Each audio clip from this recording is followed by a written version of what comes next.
Well, it's Queensland Derby Day this weekend, one of the oldest races on the Queensland calendar, first run in 1868 at Gayndah, and we'll see another chapter written into that history this weekend. So with that in mind, we thought it only fitting to come to you this week from the Racing Museum here at Eagle Farm. So many people have worked to make this museum possible. In more recent times, Peter Howard and his team.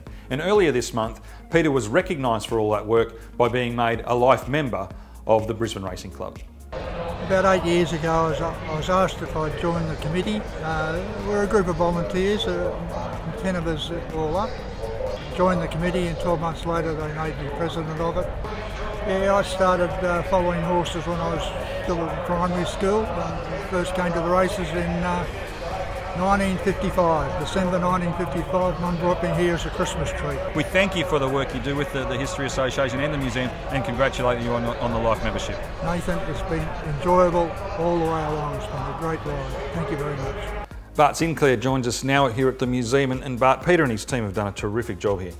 I'd say magnificent. The band of volunteers he's got around him, they've just over the last 4 or 5 years, they've built on what Helen Coghlan and Jim Anderson and Jim McGill started here, and it's now the best racing memorabilia collection in Australia by a long way.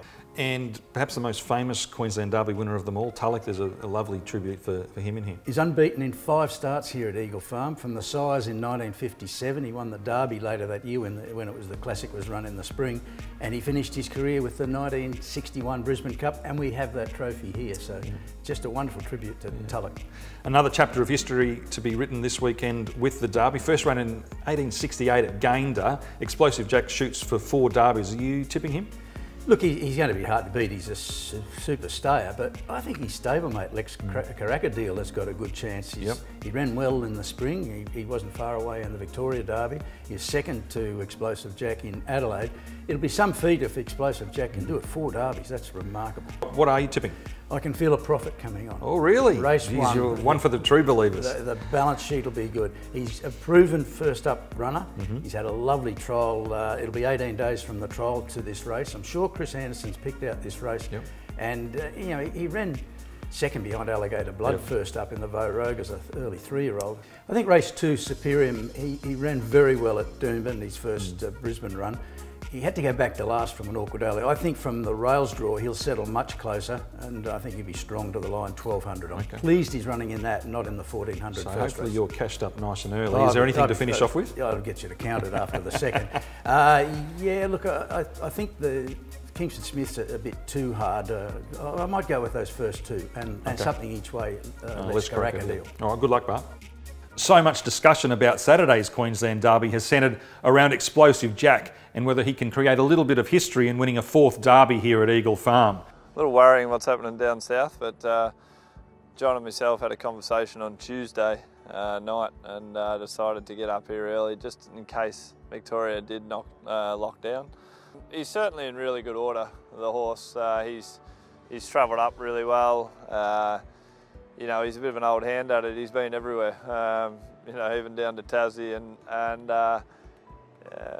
probably his demeanour lends him probably to give him that longevity. You know, he's very relaxed.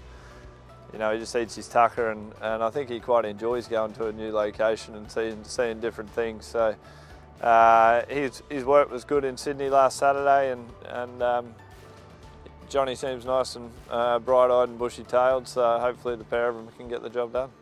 The other Group 1 at Eagle Farm on Saturday is the Kingston Smith Cup, which has drawn together a terrific field with a lot of different form lines converging. We caught up with a few of the key players earlier this week. Tony Gollan, we had 3 runners for the Kingston Smith. They went around on the course proper at Eagle Farm this morning. Vega 1 and Jonker worked together. We haven't seen Jonker for a little while. Yeah, no, we haven't, which has been a bit of a little setback there where he just kicked his leg in the box, unfortunately. His first look at the Eagle Farm course proper for me today. Really happy with his work. Vega 1, as usual, just sat off him and they covered the ground nicely and both horses pulled up beautifully. Vega 1, he's just peaked on his run his last couple of starts, so is he getting close to that peak fitness now? Yeah, I think so. I still think I've got a bit of horse to work with, to be honest, but I think he's going to enjoy getting out to the 1300-1400. That's always probably been his sort of better distances. The shorter trips were okay in lesser grade. Now he's up in the top grade. I think this sort of distance is going to suit him. And one thing about him, when you bring him to Eagle Farm, you know that he really enjoys this surface. Outback Barbie worked on her own off a last start win, but dives a bit deeper this week. Yeah, she does, and to a track she hasn't had any luck at all on, really, Eagle Farm. So I was very happy with the service this morning. It's presented up really, really well. She worked beautiful on it. She's a good working mare, so hopefully off that bit of work this morning she can go to the Kingston Smith and do a good job, particularly with the confidence of just winning last start. Nassim Dilmi we saw trekking on the Eagle Farm course proper this morning. Will it be a case of third time lucky for him on Saturday this time, this preparation?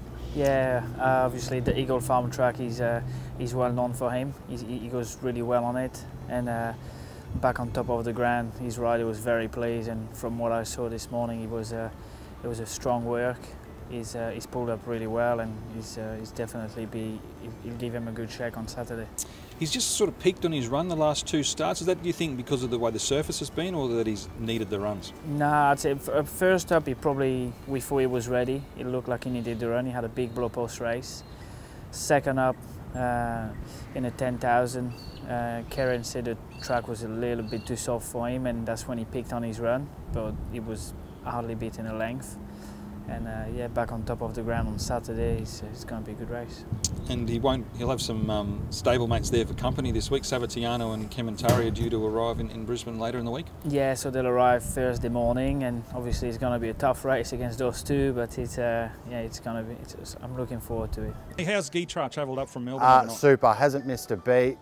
He got off the truck at about 9:30 last night, and we brought him out here for a pick. Had his head down for a good 20 minutes and just absolutely loved it. So he seems sort of pretty much normal to what you've seen of him in other states? Absolutely perfect. Couldn't be any better.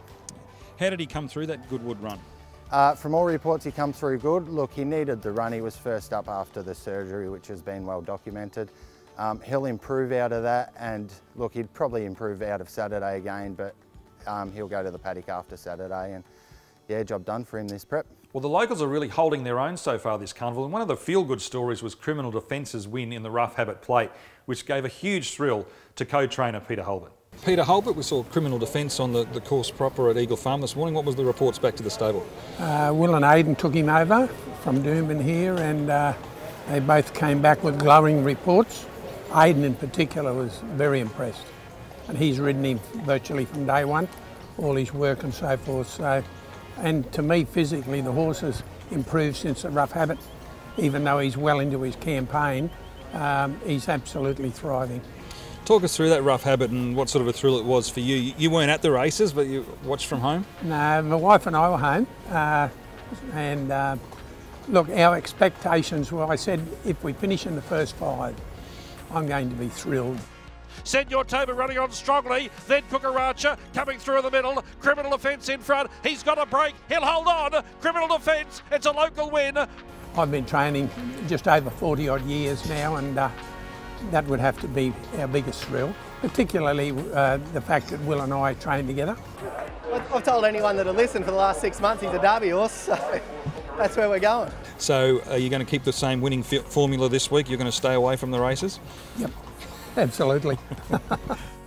Well, we look forward to seeing you at Eagle Farm on Saturday. Before we leave you, the big talking point this week is Anton, the Stradbroke favourite, and can he win his place into the field in the Fred Bass Classic? We caught up with Anton and his trainer Mick Price earlier in the week. Mick Price was on hand at Eagle Farm this morning to watch Anton work with his Group 1 winning stablemate Odium. What did you make of the work, Mick? Work was good, was ideal. The main thing is you get a good report from jockey, so that was Rachel King's first sit on. She's obviously very talented, very professional, good little horse girl, and her feedback was very good. They ran time. Jordan Grob rode Odium, and you know, look, he knows this track and knows what work we wanted. So track work's a guide, it's a field, that's fine. But I was surprised by how easily he won his maiden, and I thought he was nearly on the way down when he went to Caulfield at start number 2, and he still was pretty impressive. And I thought if he was going to be challenged, it was in a 1200 metre race, because he's not a 1200 metre horse. Sectionals were solid, even though they eased up in that 1200 metre race last furlong, but I don't know, she only won by a length and a bit, but she was giving him a pat before the post. So if you ask her wherever Ayrton is going, she's going. I've got no complaints, you know what I mean? It's a good stable, he's doing well, he's nice and fresh, he's fit, he's a beautiful sound gelding, and it looks like he'll turn up here Saturday and be hard to beat, and we get a good look at him and then have a chat about the Stradbroke after that.